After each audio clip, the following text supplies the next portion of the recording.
હવે બેન વસ્તુ આવી દૂધ માટેની. દૂધ માટે તમે શું આપો છો? ખોડ, ભૂસું, મકાઈ, ટોપરું. પછી તમે માર્કેટમાંથી ઓલું મિશ્રણ લઈ આવો 700-800 રૂપિયા વાળું આવે છે. અહીંયા 700-800 વાળું એનો શું ભાવ છે? ગણો તો એ કેટલા રૂપિયા કિલો થાય? તમે જે આપો છો એનો કિલ્લાનો વજન શું થાય છે? હકીકતમાં માર્કેટનો પ્રાઇસ શું છે? એમાં ખોડ આવે, ગોળનો કાંગડો આવે કે 35 રૂપિયા કિલો આવે. આમાં બને છે અહીંયા શું ભાવનો બને ખબર છે તમને? 1000 રૂપિયાની બેગ બને છે અને 2000 ની બેગ બને છે. તમે 150 રૂપિયા વાળી કીધી ને, 150 વાળી કાંઈ નથી, 2000 ની બેગ બને છે. એ બે બેગમાં ફેર શું છે?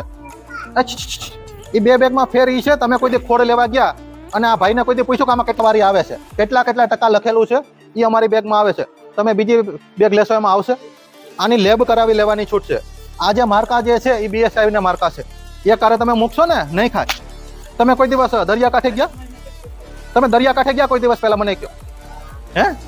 હા, જ્યાં મચ્છી ગંધાય, તમે જાફરાબાદ આપણે બધા પાન માવો ખાઈએ છીએ, તમાકુ ખાઈએ, એને કહી દે કે આજથી તમે બંધ કરી દે અને સફરજન ખાવાનું ચાલુ કરીએ. એ ખબર ફાવે જ નહીં. બદામ ખાઈએ, બદામ સસ્તી આવે તમાકુ કરતા, તોય નથી ખાવાના.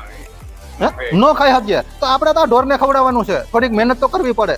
રોજનો આપણે 100 રૂપિયાનો ફાયદો લેવાનો છે. અકસ્માત બીટી છે, બીટી ખવડાવશો એટલે તકલીફ છે. તો તમને ખોડ સામે રિઝલ્ટ ન આપે તો કે તમારે તો પૈસા જ જોતા છે ને, દૂધ જ જોતું છે ને. પણ મેં તમને કીધું કે આને એકારે ન આપતા, પહેલે દિવસે ખાલી 100 ગ્રામ આપવાનું. શું કરવા? તમને તીવાનાનો કેટલો ફાયદો છે?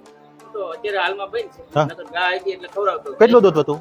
દૂધ એનું ગાનું મારે 8 લીટર જેવું. આ ખવડાવવાનું ચાલુ કર્યું એટલે 1.5 લીટરનો ફેર. 1.5 લીટરનો ફેર પડ્યો. 1.5 લીટર એટલે તમે